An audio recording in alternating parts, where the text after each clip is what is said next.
you know, all this talk about mental health makes me want to revisit my high school emo days, and holding the mic like the wire for the mic like this makes me feel like I'm a emo rock star. But you were also a jock in high school. That's true. I was like the jock that I was not. Like, if anyone from high school is watching this, they would laugh at what you just. I mean, I played baseball, but yeah. Anyways, big varsity jacket. That's right. That's the only reason why I played. Was to have the jacket. Anyways, We're gonna begin episode 3. This is our. Oh, that's what we're here for. This is our mental health series, Clinical to Biblical. I'm joined with my friend Brandon, and in the first episode, we heard a bit about his background and engagement with the topic of clinical psychology in college. And then in the last episode, we defined our terms of body, soul, and spirit. And now we're going to explore a few viewpoints and see how this applies to our lives. So what we're going to do is we're going to start with a view that is has stirred the pot a bit. The late, great John MacArthur, who, speaking for both of us, we have nothing but the utmost respect for. And he was, very faithful servant to the Lord, and he did a great job shepherding his congregation, and I still listen to many of his sermons, and so we have a lot of respect for him. And so this engaging his viewpoint does not have anything to do with him, quite frankly. We want to explore this view, the view in of itself. I think he just words it very good, the view that he holds. Yes. And so that's why we're going to watch this clip. You may have seen it already. It circulated like wildfire online when it was released. So we're going to watch it right now, and then we're going to hear Brandon's thoughts on it. There's no such thing as PTSD. There's no such thing as OCD. There's no such thing as ADHD.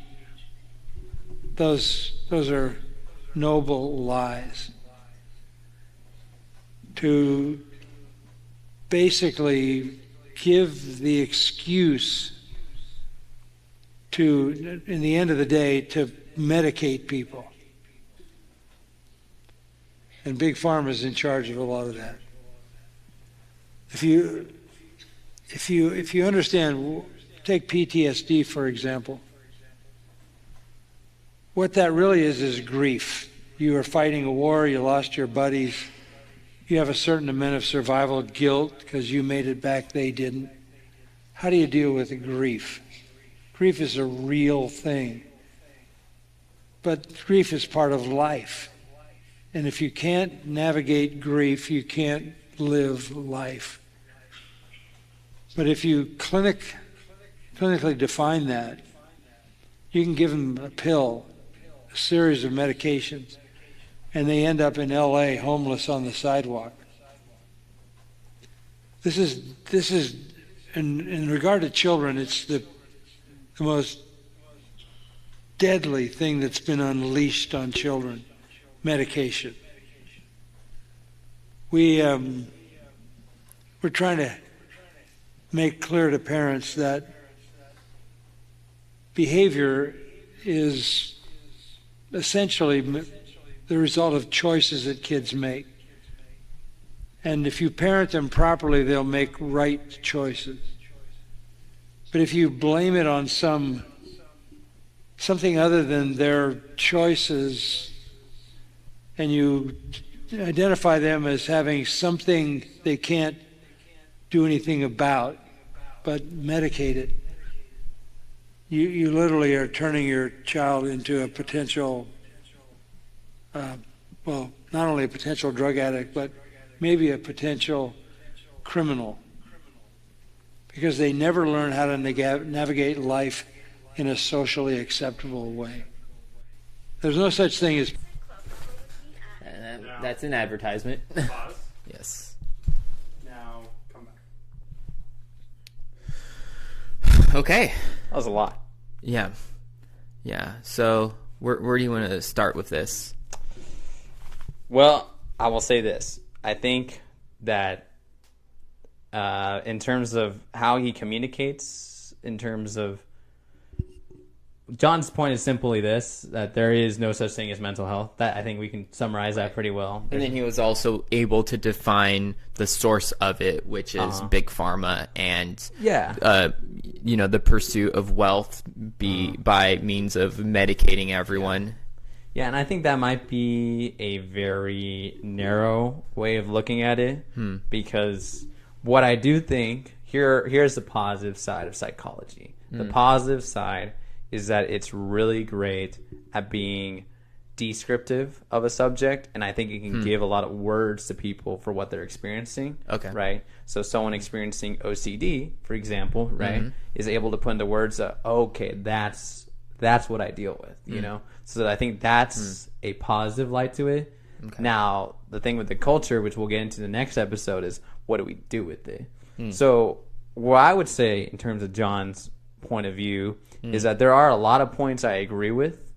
Even people on the more cultural and contemporary side of things, with nowadays, like one of the chairs for the DSM, Alan Francis, would actually agree with him in terms of the big pharma stuff, in terms of what psychology, what clinicalization of normal behavior has done. So it's kind of like this. When we go from the boy crying wolf, right?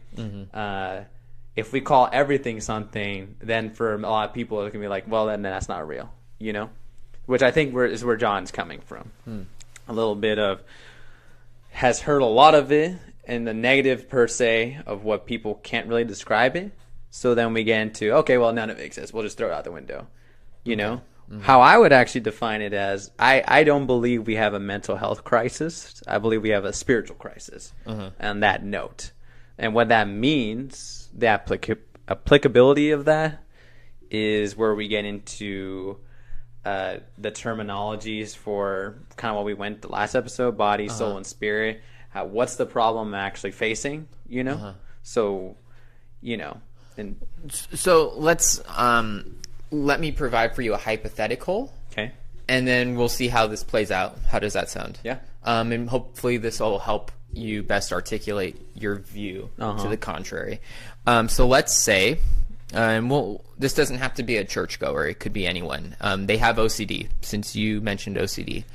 And their intrusive thoughts consist of these thoughts of harming like a family member or something that they wouldn't actually do, of course, but they're having intrusive thoughts about harming a family member or harming kids or harming themselves, right? Yeah. How the way you defined body, soul, and spirit, how does that play a factor in helping this person seek help? So to take one more step, right? The mind is a part of the body. Yep. Does that mean that this OCD is simply a matter of the body and the brain, which is an organ, is failing?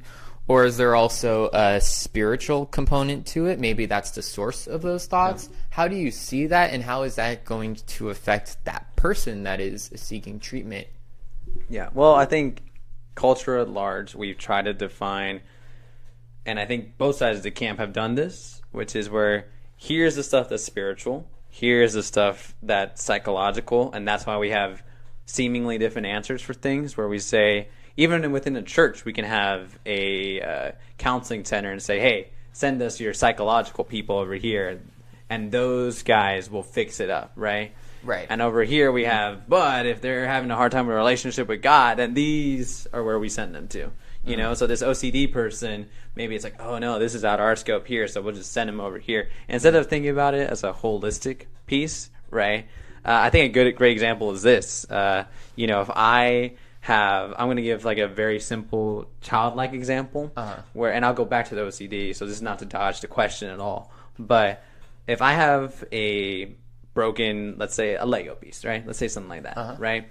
A broken Lego piece. Yeah. Okay. Something like that, you know? Okay. Let's say, or just a toy, whatever it is, right? Am I going to bring it to the better source for help would bring it to the guys who made it, Mattel, right? So that's where I would go with it first. In our culture, we tend to go every other avenue but God first, whether it's, psychology and clinician. Actually, most of the time nowadays, it's people chat GPTing their symptoms, and then no, that's real. Yeah, of course. And then AI it's a says death this is what sentence. you have. Or we try to self-define ourselves and say, I have this. I can list you the number of people who have said, oh, I got OCD. Whether it's a joke or it's not, or say, oh, I'm autistic or something like that, But then they don't really know the weight behind what they just said, in terms of clinical or in terms of even to a biblical degree, right? So back to your OCD example. What I would say what this person needs is very much a case by case, which is what everything's going to be at the end of the day. Case by case basis. Because it's not, you have to look at the person at a totality, right? Who's their friend group? What do they go to church or not? Do they have any other underlying issues like alcohol, drugs, all these different things, right? Because we tend to just say, this will fix it, right? And we try to do one size fits all. So what this person needs first is someone, I think, close to them, relational wise. I mean, even statistics say that most of the time when we have a personal relationship with someone, we're going to find that actually assists us way more than going to therapy first might. That's just the studies show that I think it's over 20% there. Wow. Yeah. So it's significant part of it, relational, because we deal with loneliness in this culture. We deal with, like I said, substance abuse, and just we're apart from God. Really, that's the simple part of it. So I agree with John in that sense. There's the spiritual components that we need and they're necessary. But I think to counter some of what he's talking about is a dismissal that says we can't use those things at all. Right. That I think we need to find psychology in its place as a tool, descriptive tool, and not a prescriptive one at the first sight of everything. Right. So going down. Would you say that someone with PTSD, OCD, ADHD, would you say there is a component to it that is the body or the mind, if you will, being a part of the body? Yeah, well, it depends, again, case by case, because we can go things and we can say chemical imbalances, but in the 80s they did studies about that, and that was all proved. They don't do studies about it anymore because they couldn't prove anything about chemical imbalances. That just is not a factor. It's run through our culture like wildfire, but you won't hear any clinician talk about it at all. It's just not in there. A really good book about that is, it's always right when I have the book suggestion that it goes from my head. The book's gone. Nope. One is Mad in America. That's one good book. Or what's it called? Bad Therapy. Those are different kind of books. So this is kind of what we're talking about. Issues that have stayed in the culture that people think about, but they aren't factual. That makes sense? Yeah. So it can, what I'm hearing to answer my question is it depends. Like, it's a case by case basis. It can be, but often in many instances, it's kind of a way out of addressing the actual problem. Yeah. Well, here's the bottom line answer is, let's say this person has no underlying factors and it's just these ruminating thoughts, right? Yeah. Then we need to look to the center of the issue of what is the obsessiveness about, per se. Where does that come from? Not just at a psychological level, but even like at both levels. Both, what are they thinking about? And then the spiritual component of at a heart issue, where does that come from? Right. What's the source? Yeah, what's the story? So because most of the time we treat diagnoses as if we're treating the exact thing that we're treating, So if I go in with OCD, we think we're treating OCD, but really we're just treating the symptoms around it, and we don't get to the heart of the issue. Yeah. Interesting. So would you say in some instances, in that instance that you brought up, it's like, is OCD like separate from the symptoms itself, or are you saying that they're like one and the same in this example? No, I'm saying that for OCD, let's run through this example again. Yeah.